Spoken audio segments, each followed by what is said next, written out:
ಎಲ್ಲರಿಗೂ ನಮಸ್ಕಾರ ಸ್ನೇಹಿತರೆ. ತುಂಬೆ ಗಿಡವನ್ನು ಸಾಮಾನ್ಯವಾಗಿ ಎಲ್ಲರೂ ನೋಡಿರ್ತೀರಿ. ಆದರೆ ಅದರ ಧಾರ್ಮಿಕ ಮಹತ್ವವೇನೆನ್ನುವುದು ಹೆಚ್ಚಿನ ಜನರಿಗೆ ತಿಳಿದಿರುವುದಿಲ್ಲ. ತುಂಬೆ ಗಿಡ ನಮ್ಮ ಜೀವನದ ಯಾವೆಲ್ಲ ಸಮಸ್ಯೆಗಳನ್ನು ದೂರ ಮಾಡುತ್ತದೆ ಗೊತ್ತೇ? ತುಂಬೆ ಗಿಡದಿಂದ ಈ ರೀತಿ ಮಾಡಿದರೆ ಜೀವನದಿಂದ ಈ ಎಲ್ಲ ಸಮಸ್ಯೆಗಳು ದೂರ ಆಗುವುದು. ಇದರಿಂದ ನರದೃಷ್ಟಿ, ಕಣ್ಣು ದೃಷ್ಟಿ, ಭೂತ ಪ್ರೇತ, ಪಿಶಾಚಿಗಳ ಕಾಟ ಹಾಗೂ ದರಿದ್ರ ಬಾಧೆಗಳಿಂದ ನಾವು ವಿಮುಕ್ತಿ ಪಡೆಯಬಹುದು. ಈ ಗಿಡ ನಮ್ಮೆಲ್ಲರಿಗೂ ಕೂಡ ಗೊತ್ತಿರೋದೇ. ಇದನ್ನ ತುಂಬೆ ಗಿಡ ಅಂತ ಕರೀತಾರೆ. ಈ ಗಿಡದ ಎಲೆಗಳು, ಹೂವುಗಳು, ಕಡ್ಡಿಗಳು, ಬೇರುಗಳು, ಬೀಜಗಳು ಎಲ್ಲವೂ ಕೂಡ ಅದ್ಭುತವಾದ ಪ್ರಯೋಜನಗಳನ್ನು ನಮಗೆ ಕೊಡುತ್ತೆ. ಈ ಗಿಡವನ್ನು ಎಲ್ಲಿ ಬೇಕಾದರೂ ಬೆಳೆಸಬಹುದು. ಮಳೆಗಾಲದಂದಂತೂ ಈ ಗಿಡ ನಮಗೆ ಎಲ್ಲೆಂದರಲ್ಲಿ ಕಾಣಸಿಗುತ್ತದೆ. ಈ ಗಿಡವನ್ನು ದ್ರೋಣ ಪುಷ್ಟಿ ಅಂತಲೂ ಕರೆಯುತ್ತಾರೆ.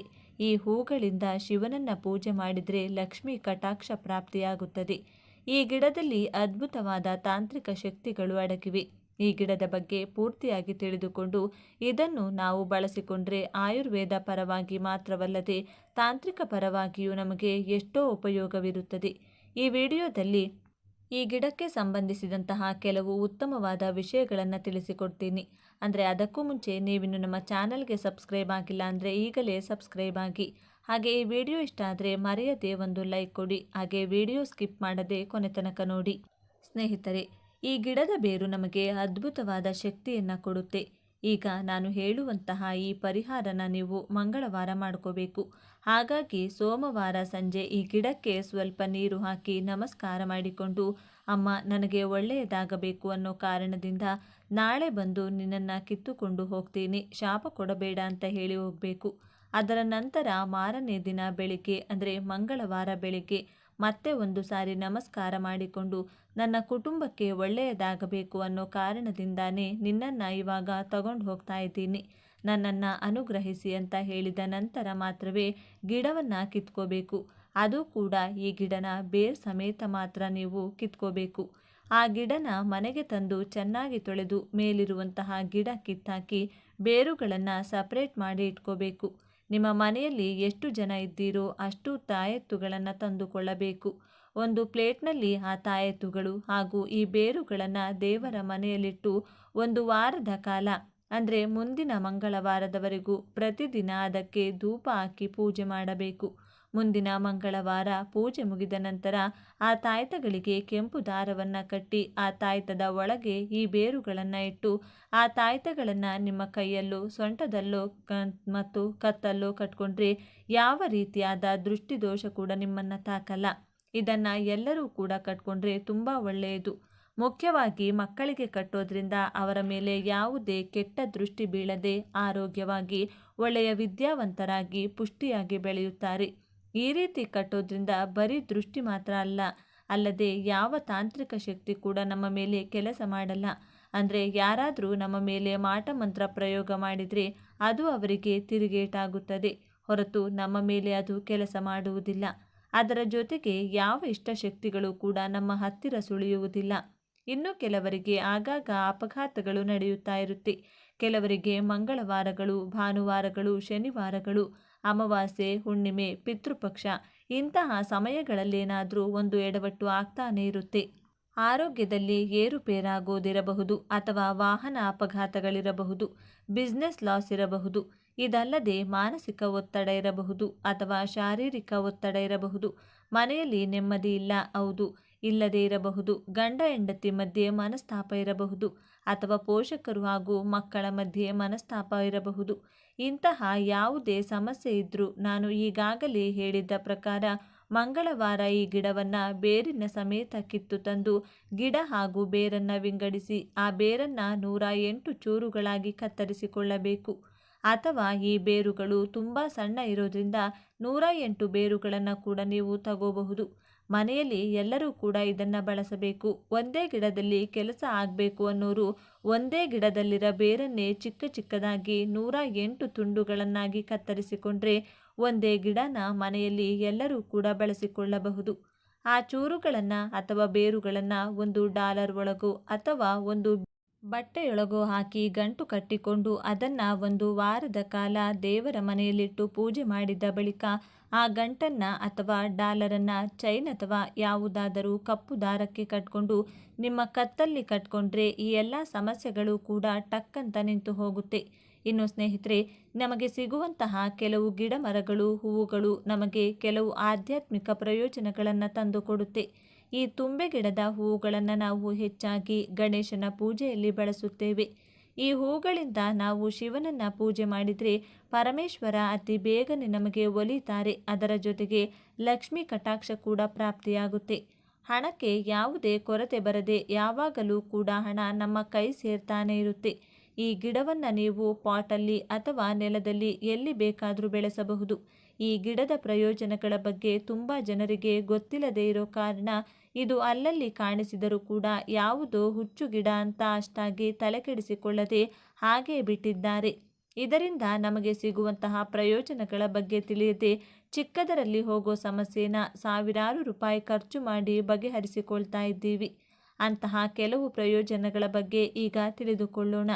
ತುಂಬೆ ಗಿಡನ ತಂದು ಚೆನ್ನಾಗಿ ತೊಳೆದು ಅದನ್ನು ಕುಟ್ಟಿ ರಸನ ಒಂದು 10 ಗ್ರಾಂನಷ್ಟು ತಗೊಂಡು ಅದರಲ್ಲಿ 5 ಗ್ರಾಂನಷ್ಟು ಕರಿಮೆಣಸಿನ ಪುಡಿ ಬೆರೆಸಿ ತಿನ್ನೋದ್ರಿಂದ ಅತಿ ಬೇಗನೆ ಎಂಥ ಜ್ವರ ಇದ್ದರೂ ಕೂಡ ಕಡಿಮೆಯಾಗುತ್ತೆ. ಇನ್ನು ತಲೆನೋವು, ತಲೆಭಾರ, ಮೂಗು ಕಟ್ಟಿದೆ ಅನ್ನೋರು ತುಂಬೆ ಗಿಡದ ಕಡ್ಡಿಗಳನ್ನು ಸ್ವಲ್ಪ ನೀರಲ್ಲಿ ಹಾಕಿ ಕುದಿಸಿ ಆ ನೀರಿನಿಂದ ಶಾಖ ತಗೊಳ್ತಾ ಇದ್ರೆ ಈ ಸಮಸ್ಯೆಗಳು ಕೂಡ ಬೇಗನೆ ಹೊರಟು ಹೋಗುತ್ತೆ. ಕಣ್ಣು ಮಂಜಾಗಿ ಕಾಣಿಸುವವರು ಅಥವಾ ಇತರೆ ಕಣ್ಣಿನ ಸಮಸ್ಯೆ ಇರೋರು ಅಕ್ಕಿನ ಮೊದಲನೇ ಸಾರಿ ತೊಳೆದು ಆ ನೀರನ್ನು ಚೆಲ್ಬಿಟ್ಟು 2ನೇ ಸಾರಿ ತೊಳೆದ ನೀರಲ್ಲಿ ಸ್ವಲ್ಪ ನಿಂಬೆ ಗಿಡದ ರಸ ಬೆರೆಸಿ ನೀವು ಅದಕ್ಕೆ ತುಂಬೆ ಗಿಡದ ರಸವನ್ನು ಬೆರೆಸಿ ದಿನಕ್ಕೆ 4ರಿಂದ 5 ಚಮಚಗಳು ಕುಡಿತಾ ಬಂದರೆ ಕಣ್ಣಿನ ಸಮಸ್ಯೆಗಳು ಯಾವುದೇ ಇದ್ರೂ ಕೂಡ ಹೊರಟು ಹೋಗುತ್ತೆ. ಇನ್ನು ಮೈಯಲ್ಲಿ ಎಲ್ಲಾದರೂ ಊತ ಬಂದಿದ್ರೆ ತುಂಬೆ ಸೊಪ್ಪನ್ನು ನೀರಲ್ಲಿ ಕುದಿಸಿ ಕಷಾಯ ಥರ ಮಾಡಿಕೊಂಡು ಅದನ್ನು ಊತ ಇರೋ ಜಾಗದಲ್ಲಿ ಹಚ್ಚುತ್ತಾ ಹೋದರೆ ಊತ ಕಡಿಮೆಯಾಗುತ್ತದೆ ಮತ್ತು ಆ ಸಮಸ್ಯೆ ಕೂಡ ಬರಲ್ಲ. ಇನ್ನು ಜೀರ್ಣಶಕ್ತಿ ಸಮಸ್ಯೆ ಇರೋರು 15 mlನಷ್ಟು ತುಂಬೆ ಗಿಡದ ರಸ ತಗೊಂಡು ಅದಕ್ಕೆ 2ರಿಂದ 4 ಗ್ರಾಂನಷ್ಟು ಸೈಂಧವ ಲವಣ ಬೆರೆಸಿ ದಿನದಲ್ಲಿ 2 ಸಲ ಕುಡಿತಾ ಬಂದರೆ ಜೀರ್ಣಶಕ್ತಿ ಸಮಸ್ಯೆ ಅನ್ನೋದು ಪೂರ್ತಿಯಾಗಿ ಹೊರಟು ಹೋಗುತ್ತೆ. ನೋಡಿದ್ರಲ್ಲ ಸ್ನೇಹಿತರೆ, ಈ ಗಿಡದಿಂದ ಎಷ್ಟೊಂದು ಪ್ರಯೋಜನಗಳು ಸಿಗುತ್ತೆ ಅಂತ. ಈ ಗಿಡ ಬೆಳೆಸೋಕೆ ಹೆಚ್ಚಿನ ನಿಯಮಗಳೇನೂ ಇಲ್ಲ. ಹಾಗೆ ನಾನೀಗ ಹೇಳಿರುವಂಥ 2 ಪ್ರಯೋಗಗಳು ನೀವು ಮಾಡಿಕೊಳ್ಳೋಕೆ ಕೂಡ ಹೆಚ್ಚಿನ ನಿಯಮಗಳು ಪಾಲಿಸುವಂತಹ ಅಗತ್ಯ ಇಲ್ಲ. ಇದನ್ನು ಮಂಗಳವಾರದಂದು ಬೆಳಿಗ್ಗೆ 6 ಗಂಟೆಯಿಂದ ಸಂಜೆ 5 ಗಂಟೆ ಒಳಗೆ ಮಾತ್ರ ಮಾಡ್ಕೋಬೇಕು.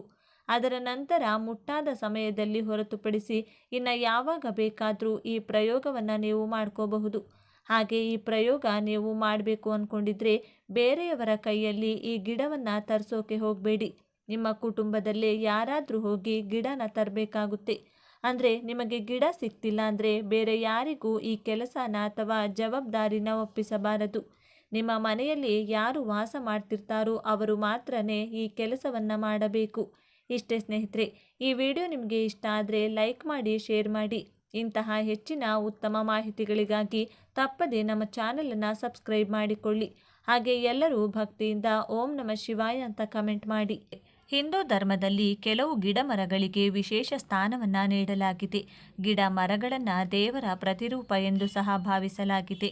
ವಿಶೇಷವಾದ ಸಸ್ಯಗಳು ಧಾರ್ಮಿಕ ಹಿನ್ನೆಲೆಯ ಜೊತೆಗೆ ವೈದ್ಯಕೀಯ ಶಾಸ್ತ್ರದಲ್ಲೂ ಉತ್ತಮ ಔಷಧೀಯ ಗುಣಗಳನ್ನು ಹೊಂದಿರುತ್ತವೆ. ಅಂತಹ ಒಂದು ಶ್ರೇಷ್ಠ ಶಕ್ತಿಯನ್ನು ಹೊಂದಿರುವ ಸಸ್ಯಗಳಲ್ಲಿ ಎಕ್ಕದ ಗಿಡವು ಒಂದು. ಇದರಲ್ಲಿ 2 ಬಗೆಯ ಎಕ್ಕವನ್ನು ಕಾಣಬಹುದು. ಅದರಲ್ಲಿ ಬಿಳಿ ಎಕ್ಕವು ಧಾರ್ಮಿಕವಾಗಿ ಅತ್ಯಂತ ಪಾವಿತ್ರ್ಯತೆಯನ್ನು ಪಡೆದುಕೊಂಡಿದೆ. ಈ ವಿಡಿಯೋದಲ್ಲಿ ಬಿಳಿ ಎಕ್ಕದ ಗಿಡದ ಮಹತ್ವ ಹಾಗೂ ಬಿಳಿ ಎಕ್ಕದ ಗಿಡ ಮನೆ ಹತ್ರ ಇದ್ರೆ ಏನು ಲಾಭ ಎಂಬ ಬಗ್ಗೆ ಸಂಪೂರ್ಣ ಮಾಹಿತಿ ನೋಡೋಣ ಬನ್ನಿ. ಅದಕ್ಕೂ ಮೊದಲು ನೀವಿನ್ನು ಚಾನಲ್ಗೆ ಸಬ್ಸ್ಕ್ರೈಬ್ ಆಗಿಲ್ಲ ಅಂದರೆ ಈಗಲೇ ಸಬ್ಸ್ಕ್ರೈಬ್ ಆಗಿ. ಹಾಗೆ ವಿಡಿಯೋ ಸ್ಕಿಪ್ ಮಾಡದೆ ಕೊನೆ ತನಕ ನೋಡಿ. ಎಲ್ಲರೂ ಭಕ್ತಿಯಿಂದ ಜೈ ಗಣೇಶ ಅಂತ ಕಮೆಂಟ್ ಮಾಡಿ. ವೀಕ್ಷಕರೇ, ಸಾಮಾನ್ಯವಾಗಿ ನೆಗೆಟಿವ್ ಎನರ್ಜಿ ಅನ್ನೋದು ಈಗಿನ ಕಾಲಮಾನದಲ್ಲಿ ಒಂದು ಕೆಟ್ಟ ದೃಷ್ಟಿ ಅನ್ನೋದು ಕಾಮನ್ ಆಗಿಬಿಟ್ಟಿದೆ. ಯಾರೋ ಒಬ್ಬರು ಉದ್ಧಾರ ಆಗ್ತಿದ್ದಾರೆ, ಯಾರೋ ಒಬ್ಬರು ಏಳಿಗೆ ಆಗ್ತಿದ್ದಾರೆ ಅಂದರೆ ಅಷ್ಟೇ ಅವರಿಗೆ ಏನು ಕೆಟ್ಟ ದೃಷ್ಟಿನೂ ಬೀಳುತ್ತೆ ಅನ್ನೋದು ಒಂದು ಭಯ ಇದ್ದೇ ಇರುತ್ತದೆ. ಸಾಮಾನ್ಯವಾಗಿ ಕೆಟ್ಟ ದೃಷ್ಟಿ ಅನ್ನೋದು ತುಂಬ ಏಳಿಗೆ ಆದವರ ಮೇಲೆ ಬೀಳ್ತಾನೆ ಇರುತ್ತೆ. ಸೊ ಕೆಟ್ಟ ದೃಷ್ಟಿ ಮನೆಯವರ ಮೇಲೆ ಬೀಳಬಾರ್ದು. ಹಾಗೆ ಮನೆಗೆ ಎಂಟ್ರಿ ಆಗಬಾರ್ದು ಅಂದರೆ ಮನೆ ಮುಂದೆ ಏನಾದರೂ ಒಂದು ಮರ ಅಂತ ಇರಬಹುದಾ, ಅದಕ್ಕೇನಾದರೂ ಒಂದು ಪಾಸಿಟಿವ್ ಎನರ್ಜಿ ಇದೆಯಾ, ಇದ್ರ ಬಗ್ಗೆ ಹೇಳೋದಾದರೆ ಒಂದು ದೈವಿಕ ವೃಕ್ಷದ ಬಗ್ಗೆ ಹೇಳ್ತೀನಿ. ಯಾರೇ ಆಗಲಿ ಕೆಟ್ಟ ತಂತ್ರಗಳನ್ನು ಮನೆ ಒಳಗಡೆ ಮತ್ತು ಮನೆ ಸದಸ್ಯರ ಮೇಲೆ ಅದನ್ನು ಪ್ರಯೋಗ ಮಾಡೋಕ್ಕೆ ಆಗಲ್ಲ. ಹಾಗಾಗಿ ಆ ದೇವಿ ವೃಕ್ಷದ ನೀವು ಬೇರೆ ಯಾವುದೂ ಅಲ್ಲ, ಎಕ್ಕದ ಗಿಡ. ಎಕ್ಕದ ಗಿಡ ಇದ್ರೆ ಒಳಗಡೆ ಮಾಟಮಂತ್ರ ತಂತ್ರ ದುಷ್ಟಶಕ್ತಿ ಪ್ರವೇಶ ಆಗೋದಿಲ್ಲ. ಎಕ್ಕದ ಗಿಡ ಭಗವಂತನಿಂದ ನಿರ್ಮಾಣವಾದಂತಹ ಗಿಡ. ಈ ರಹಸ್ಯ ಬಹಳ ಜನಕ್ಕೆ ಗೊತ್ತಿಲ್ಲ. ಎಕ್ಕದ ಗಿಡ ಹಳೆಯದಾಗಿರಬೇಕು, ಸುಮಾರು ಒಂದು 10, 15, 20 ವರ್ಷದ ಎಕ್ಕದ ಗಿಡ ಆಗಿರಬೇಕು. ಅದನ್ನು ತೆಗೆದಾಗ ಅದರ ಬೇರಿರುತ್ತಲ್ಲ, ಆ ಬೇರಲ್ಲಿ ಗಣೇಶನ ಮೂರ್ತಿ ಇರುತ್ತದೆ. ಹಳೆಯ ಒಂದು ಎಕ್ಕದ ಗಿಡವನ್ನು ಅದಕ್ಕೆ ಪೂಜೆ ಮಾಡಿ ಈ ಗಿಡವನ್ನು ನಾವು ರಿಮೂವ್ ಮಾಡ್ತಾ ಇದ್ದೀವಿ. ಯಾವುದೇ ತೊಂದರೆ ಬಾರದಿರಲಿ, ಇದರ ಕೆಳಗಡೆ ಇರುವಂಥ ಬೇರನ್ನು ನಾನು ಮನೆಯಲ್ಲಿಟ್ಟು ಪೂಜೆ ಮಾಡ್ತೀನಿ ಅಂತ ಎಕ್ಕದ ಗಿಡದ ಬೇರನ್ನು ಇಟ್ಟು ಪೂಜೆ ಮಾಡಬೇಕು. ಅಂದರೆ ಅದನ್ನು ಮೇಲಕ್ಕೆ ತೆಗೆದಾಗ ಗಣೇಶನ ಮೂರ್ತಿ ವಿಗ್ರಹ ಆಕಾರ ಆಗಿರುತ್ತದೆ. ಎಕ್ಕದ ಗಿಡ ಮನೆ ಎದುರುಗಡೆ ಇತ್ತು ಅಂದರೆ ಗಣೇಶ ವಿಘ್ನಗಳು ಒಳಗೆ ಬರೋದಿಲ್ಲ. ಮನೆ ಸದಸ್ಯರು ವಿಘ್ನಗಳಿಂದ ಪಾರಾಗ್ತಾರೆ, ಕೆಟ್ಟ ತಂತ್ರ ದೃಷ್ಟಿಯಿಂದನೂ ಪಾರಾಗ್ತಾರೆ. ಬಿಳಿ ಎಕ್ಕದ ಬೇರನ್ನು ಮನೆಯೊಳಗೆ ತಂದರೆ ನಿವಾರಣೆಯಾಗುವುದು ನಿಮ್ಮೆಲ್ಲ ತೊಂದರೆ. ವಿಶೇಷ ಹಾಗೂ ಅಪರೂಪದ ಹೂ ಬಿಳಿ ಎಕ್ಕ. ಬಿಳಿ ಎಕ್ಕವನ್ನು ಸಾಮಾನ್ಯವಾಗಿ ಶಿವನ ಆರಾಧನೆಗೆ ಬಳಸಲಾಗುವುದು. ಧಾರ್ಮಿಕ ಚಟುವಟಿಕೆಗಳಿಗೆ ಹೊರತಾಗಿ ತಂತ್ರವಿದ್ಯೆಯಲ್ಲೂ ಬಳಸಲಾಗುತ್ತದೆ. ಬಿಳಿ ಎಕ್ಕದ ಗಿಡದಿಂದ ಈ ರೀತಿ ಮಾಡಿದರೆ ನಿಮ್ಮ ಮನೆಯಲ್ಲಿ ಸಕಲ ಐಶ್ವರ್ಯ ವೃದ್ಧಿಸುತ್ತದೆ. ಈ ಒಂದು ಗಿಡದ ಬಗ್ಗೆ ನಮ್ಮ ಪೂರ್ವಜರು ಹೇಳುವ ಹಾಗೆ ಬಿಳಿ ಎಕ್ಕದ ಗಿಡವೊಂದು ಮನೆಯಲ್ಲಿದ್ದರೆ ಸಕಲ ಐಶ್ವರ್ಯ ಅಂತಸ್ತು ವೃದ್ಧಿಯಾಗುತ್ತದೆ, ಹಣಕಾಸಿನ ಎಲ್ಲ ಸಮಸ್ಯೆಗಳು ನಿವಾರಣೆಯಾಗುತ್ತದೆ ಎಂಬ ಮಾತಿದೆ. ಮನೆಯಲ್ಲಿ ಶಾಂತಿ, ನೆಮ್ಮದಿ, ಹಣಕಾಸಿನ ವ್ಯವಹಾರಗಳು ಇಂಥ ಎಲ್ಲ ತೊಂದರೆಗಳಿಗೆ ಬಿಳಿ ಎಕ್ಕದ ಗಿಡ ರಾಮಬಾಣ ಎಂದೇ ಹೇಳ್ಬೋದು. ಅನೇಕ ಜನರು ತಮ್ಮ ವ್ಯವಹಾರ ವಹಿವಾಟುಗಳಲ್ಲಿ ಸಾಕಷ್ಟು ತೊಂದರೆಗಳನ್ನು ಅನುಭವಿಸುತ್ತಿರುತ್ತಾರೆ. ಜೊತೆಗೆ ಹಣಕಾಸಿನ ವಿಚಾರಗಳಲ್ಲಿ ಹಿನ್ನಡೆಯನ್ನು ಅನುಭವಿಸ್ತಾ ಸಾಲ ಬಾಧೆಯಲ್ಲಿ ಸಿಲುಕಿ ಕಷ್ಟದ ಪರಿಸ್ಥಿತಿಯಲ್ಲಿರುತ್ತಾರೆ. ಮನೆಯಲ್ಲಿ ಈ ಒಂದು ರೀತಿ ಮಾಡೋದ್ರಿಂದ ನೀವು ಹಣಕಾಸಿನ ಸಮಸ್ಯೆಯಿಂದ ನೆಮ್ಮದಿ ಪಡೆಯಬಹುದು. ಇದನ್ನು ನಿಮ್ಮ ಮನೆಯಲ್ಲಿ ನೀವು ಪ್ರಯತ್ನ ಮಾಡಿದರೆ ಹಣಕಾಸಿನ ವೃದ್ಧಿ ಆಗೋದ್ರ ಜೊತೆಗೆ ಸಾಕಷ್ಟು ಲಾಭಗಳು ನಿಮಗೆ ದೊರೆಯಲಿದೆ. ಅದು ಹೇಗೆ ಏನು ಎಂಬುದನ್ನು ಈ ವಿಡಿಯೋದಲ್ಲಿ ತಿಳಿಸಿಕೊಟ್ಟಿದ್ದೇವೆ. ಬಿಳಿ ಎಕ್ಕದ ಗಿಡ ನಮಗೆ ಸುಲಭವಾಗಿ ಸಿಗುವ ಗಿಡವಾಗಿದ್ದು ಎಲ್ಲ ಪ್ರದೇಶಗಳಲ್ಲಿಯೂ ಲಭಿಸುವಂತಹ ಗಿಡ. ಈ ಒಂದು ಗಿಡಕ್ಕೆ ಪುರಾತನ ವಿಶೇಷತೆ ಕೂಡ ಸಾಕಷ್ಟಿದೆ. ಬಿಳಿ ಎಕ್ಕದ ಗಿಡ 5ರಿಂದ 6 ಅಡಿ ಎತ್ತರಕ್ಕೆ ಬೆಳೆಯುತ್ತದೆ ಹಾಗೂ ಬಿಳಿ ನೀಲಿ ಮಿಶ್ರಿತವಾದ ಬಣ್ಣದಲ್ಲಿ ಹೂವನ್ನು ಅರಳಿಸುತ್ತದೆ. ಬಿಳಿ ಎಕ್ಕದ ಗಿಡದ ಪ್ರತಿಯೊಂದು ಭಾಗವು ಔಷಧ ಗುಣಗಳನ್ನು ಹೊಂದಿದೆ. ಬಿಳಿ ಎಕ್ಕದ ಗಿಡದ ಹಾಲು ವಿಷಪೂರಿತವಾದದ್ದು. ಅದನ್ನು ಹೊರತುಪಡಿಸಿದರೆ ಎಕ್ಕದ ಗಿಡ ಸರಿಸುಮಾರು 64 ಔಷಧೀಯ ಗುಣಗಳನ್ನು ಒಳಗೊಂಡಿರುತ್ತದೆ. ಬಿಳಿ ಎಕ್ಕದ ಗಿಡವನ್ನು ನಿಮ್ಮ ಮನೆಯಲ್ಲಿಟ್ಟು ಪೂಜೆ ಮಾಡೋದ್ರಿಂದ ಹಲವು ದೋಷಗಳು ನಿವಾರಣೆಯಾಗಿ ಮನೆಯಲ್ಲಿ ಹಣಕಾಸಿನ ಸಮಸ್ಯೆಗಳು ಸರಿಯಾಗುತ್ತವೆ. ನೀವು ಮನೆಯಲ್ಲಿ ಈ ರೀತಿಯ ಪೂಜೆಯನ್ನು ಮಾಡಿಕೊಳ್ಳಿ. ಸಕಲ ಕಷ್ಟಗಳು ಪರಿಹಾರವಾಗೋದ್ರ ಜೊತೆಗೆ ಮನೆಯಲ್ಲಿ ಧನ ಪ್ರಾಪ್ತಿಯಾಗುತ್ತದೆ. ಮಾಡಿಕೊಳ್ಳಿ. ಬಿಳಿ ಎಕ್ಕದ ಗಿಡವನ್ನು ಸೂರ್ಯ ದೈವಕ್ಕೆ ನಮಸ್ಕರಿಸಿ ಅದರ ಎಲೆಯಿಂದ ರವಿ ಗ್ರಹವನ್ನು ಭಕ್ತಿಯಿಂದ ಪೂಜೆ ಸಲ್ಲಿಸಿದರೆ ಸೂರ್ಯ ದೋಷಗಳು ಸಂಪೂರ್ಣವಾಗಿ ನಿವಾರಣೆಯಾಗುತ್ತದೆ. ನೀವು ಪೂಜೆ ಮಾಡುವಾಗ ಲಕ್ಷ್ಮಿ, ಆಂಜನೇಯ, ಗಣಪತಿ, ಶನಿ ಮಹಾತ್ಮರಿಗೆ ಬಿಳಿ ಎಕ್ಕದ ಹೂವನ್ನು ಇಟ್ಟು ಪೂಜೆ ಸಲ್ಲಿಸಿ ಹಲವು ದೋಷಗಳಿಂದ ಮುಕ್ತರಾಗುತ್ತೀರಿ. ಎಕ್ಕದ ಹೂವಿನಿಂದ ಹಾರ ಮಾಡಿ ಮಂಗಳವಾರ ಮತ್ತು ಶನಿವಾರ ಆಂಜನೇಯ ಸ್ವಾಮಿಗೆ ಮತ್ತು ಶನಿ ದೇವರಿಗೆ ಅರ್ಪಿಸಿದರೆ ಶನಿ ದೋಷ ನಿವಾರಣೆಯಾಗುತ್ತದೆ. ಆಂಜನೇಯನ ಸಂಪೂರ್ಣ ಕೃಪೆ ಲಭಿಸುತ್ತದೆ. ಎಕ್ಕದ ಹೂವನ್ನು ನಿಮ್ಮ ಮನೆಯ ಮುಂಬಾಗಿಲಿಗೆ ಹಾಗೂ ದೇವರ ಕೋಣೆಯ ಬಾಗಿಲಿಗೆ ತೋರಣ ಕಟ್ಟಿದರೆ ಒಳ್ಳೆಯದಾಗುತ್ತದೆ. ಎಕ್ಕದ ಗಿಡವನ್ನು ಮನೆಯ ಬಲಭಾಗದಲ್ಲಿ ಬೆಳೆಸಿದರೆ ವಾಸ್ತುದೋಷ ನಿವಾರಣೆಯಾಗುತ್ತದೆ. ಎಕ್ಕದ ಗಿಡದ ಪವರ್ನಿಂದ ಯಾವುದೇ ಮಾಟಮಂತ್ರ ದುಷ್ಪರಿಣಾಮಗಳಾಗುವುದಿಲ್ಲ. ಮನೆಯ ಸಕಲ ಕಷ್ಟಗಳು ದೂರವಾದರೆ ಸುಖ ಶಾಂತಿಯನ್ನು ಕಾಣಬಹುದು ಹಾಗೂ ಅದೇ ಸುಖ ಶಾಂತಿಯನ್ನು ಕಾಣಬಹುದು ಹಾಗೂ ಮಕ್ಕಳ ವಿದ್ಯಾಭ್ಯಾಸವೂ ಸಹ ಉತ್ತಮವಾಗಿರುತ್ತದೆ. ನೀವು ಯಾವುದೇ ಒಂದು ವ್ಯಾಪಾರ ಮಾಡಿದರೂ ಯಾವುದೇ ಒಂದು ಬಿಸ್ನೆಸ್ ಮಾಡಿದರೂ ಎಲ್ಲ ಕೆಲಸದಲ್ಲೂ ಅಭಿವೃದ್ಧಿಯನ್ನು ಕಾಣಬಹುದು. ಅದೇ ರೀತಿ ಏಕಾಗ್ರತೆ ಮತ್ತು ಜ್ಞಾನವನ್ನು ವೃದ್ಧಿಸಿ ಅದು ಮನೆಯಲ್ಲಿ ಋಣಾತ್ಮಕ ಶಕ್ತಿಯು ನಾಶವಾಗಿ ಧನಾತ್ಮಕ ಶಕ್ತಿಯನ್ನು ಹೆಚ್ಚಿಸುತ್ತದೆ.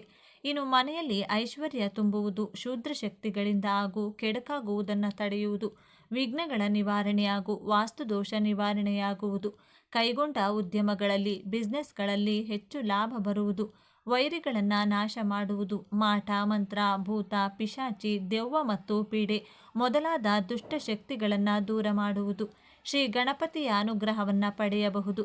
ನೀವು ಈ ವಿಗ್ರಹವನ್ನು ಗುರುಮುಖೇನ ಪ್ರಾಣ ಪ್ರತಿಷ್ಠಾಪನೆ ಮಾಡಿಸಿ ಪಡೆದರೆ ಇನ್ನೂ ಹೆಚ್ಚಿನ ಫಲವನ್ನು ಪಡೆಯಬಹುದು. ಒಂದು ಎಕ್ಕದ ಗಿಡದಿಂದ ಇಷ್ಟೆಲ್ಲ ಪ್ರಾಪ್ತಿಯಾಗುತ್ತದೆ. ಮನೆಯಲ್ಲಿ ನಾವು ಹೇಳಿರುವಂಥ ಈ ಒಂದು ಕೆಲಸವನ್ನು ಎಕ್ಕದ ಗಿಡದಿಂದ ಮಾಡಿ ಖಂಡಿತವಾಗಿಯೂ ಯಶಸ್ಸು ನಿಮ್ಮದಾಗುತ್ತದೆ. ಅಷ್ಟೈಶ್ವರ್ಯ ವೃದ್ಧಿ, ಅಭಿವೃದ್ಧಿ, ಹಣಕಾಸಿನ ವಿಚಾರದಲ್ಲಿ ನೀವು ಮುಂದೆ ಬರ್ತೀರಾ. ಏನೇ ಕೆಲಸ ಮಾಡಿದರೂ ಒಳ್ಳೆಯದಾಗುತ್ತದೆ. ಮಾಡುವಂಥ ಎಲ್ಲ ಕಾರ್ಯಗಳಲ್ಲೂ ಕೂಡ ಯಶಸ್ಸು ಸಿಗುತ್ತದೆ. ಗಣೇಶನ ಮೂರ್ತಿಗೆ ಕೆಂಪು ಬಟ್ಟೆಯನ್ನು ಧರಿಸಿ ಕೆಂಪು ಹೂವು, ಕೆಂಪು ಶ್ರೀಗಂಧದ ಲೇಪನ ಮತ್ತು ಕೆಂಪು ರತ್ನಗಳನ್ನು ಅರ್ಪಿಸಬೇಕು. ಬೆಲ್ಲದಿಂದ ಮಾಡಿದ ಲಡ್ಡುಗಳನ್ನು ನೈವೇದ್ಯಕ್ಕೆ ಇಡಬೇಕು. ನಂತರ ಗಣೇಶನಿಗೆ ಹೇಳುವ ಓಂ ವಕ್ರತುಂಡಾಯ ಹಂ ಮಂತ್ರವನ್ನು ಪಠಿಸಬೇಕು. ಈ ರೀತಿಯಾಗಿ ಗಣೇಶನನ್ನು ಆರಾಧಿಸುವುದರಿಂದ ಗಣೇಶನು ಜೀವನದಲ್ಲಿ ಸಂತೋಷವನ್ನು ನೀಡುವನು. ಶಿವ ಮತ್ತು ಎಕ್ಕದ ಹೂ, ಮಂದಾರ ಪುಷ್ಪ ಎಂದು ಕರೆಯಲ್ಪಡುವ ಎಕ್ಕದ ಹೂ ಶಿವನಿಗೆ ಅತ್ಯಂತ ಪ್ರಿಯವಾದದ್ದು. ಕೆಲವು ವಿಧಗಳಲ್ಲಿ ಎಕ್ಕದ ಹೂವನ್ನು ಶಿವನ ಆತ್ಮಕ್ಕೆ ಹೋಲಿಸಲಾಗುತ್ತದೆ. ಈ ಹೂ ಶಿವನಂತೆ ಸರಳ ಹಾಗೂ ಬಹಳ ಪವಿತ್ರತೆಯಿಂದ ಕೂಡಿದೆ. ಶಿವನು ಉದ್ವೇಗಕ್ಕೆ ಒಳಗಾಗುವಂತೆಯೇ ಹೂವನ್ನು ಎಚ್ಚರಿಕೆಯಿಂದ ನಿರ್ವಹಿಸದೇ ಇದ್ದರೆ ಅದು ಅತ್ಯಂತ ವಿಷಕಾರಿ. ಶಿವನು ಹೇಗೆ ಕಷ್ಟಗಳನ್ನು ಬಗೆಹರಿಸುವ ದೇವನು, ಹಾಗೆಯೇ ಎಕ್ಕದ ಹೂಗಳು ಅದ್ಭುತ ರೀತಿಯ ಔಷಧೀಯ ಗುಣಗಳನ್ನು ಒಳಗೊಂಡಿದೆ. ಆದ್ದರಿಂದ ಸಾಕಷ್ಟು ಅನಾರೋಗ್ಯಗಳಿಗೆ ಔಷಧಿಯನ್ನಾಗಿಯೂ ಬಳಸಲಾಗುತ್ತದೆ. ಈ ಮಂದಾರ ಅಥವಾ ಬಿಳಿ ಎಕ್ಕವನ್ನು ಭಕ್ತಿಯಿಂದ ಶಿವಲಿಂಗಕ್ಕೆ ಅರ್ಪಿಸಿದರೆ ಶಿವನು ಸಂತುಷ್ಟನಾಗಿ ನಿಮಗೆ ಸಮೃದ್ಧಿಯ ಆಶೀರ್ವಾದವನ್ನು ನೀಡುತ್ತಾನೆ. ಸಂತೋಷ ಮತ್ತು ಸಮೃದ್ಧಿಗೆ ರವಿ ಪುಷ್ಯ ನಕ್ಷತ್ರಕ್ಕೆ ಸೇರಿದ ದಿನದಂದು ಎಕ್ಕ ಗಿಡದ ಬೇರನ್ನು ಪವಿತ್ರವಾದ ಒಂದು ಕೆಂಪು ಬಟ್ಟೆಯಲ್ಲಿ ಸುತ್ತಬೇಕು. ನಂತರ ಅದನ್ನು ಮನೆಯೊಳಗೆ ಒಂದು ಸ್ವಚ್ಛ ಹಾಗೂ ಸುರಕ್ಷಿತವಾದ ಸ್ಥಳದಲ್ಲಿರಿಸಿ. ಈ ಕ್ರಮವನ್ನು ಅನುಸರಿಸಿದರೆ ಮನೆಯ ಸದಸ್ಯರ ನಡುವೆ ಹೊಂದಾಣಿಕೆ, ಸಂತೋಷ, ಶಾಂತಿ ಹಾಗೂ ಸಮೃದ್ಧಿಯು ನೆಲೆಸುತ್ತದೆ ಎಂದು ಹೇಳಲಾಗುವುದು. ಬಿಳಿ ಎಕ್ಕದ ಸಸ್ಯಕ್ಕೆ ಪ್ರಾರ್ಥನೆ ಸಲ್ಲಿಸಿ. ನಿತ್ಯವೂ ನೀವು ಬಿಳಿ ಎಕ್ಕದ ಗಿಡಕ್ಕೆ ಪ್ರಾರ್ಥನೆಯನ್ನು ಸಲ್ಲಿಸಿ.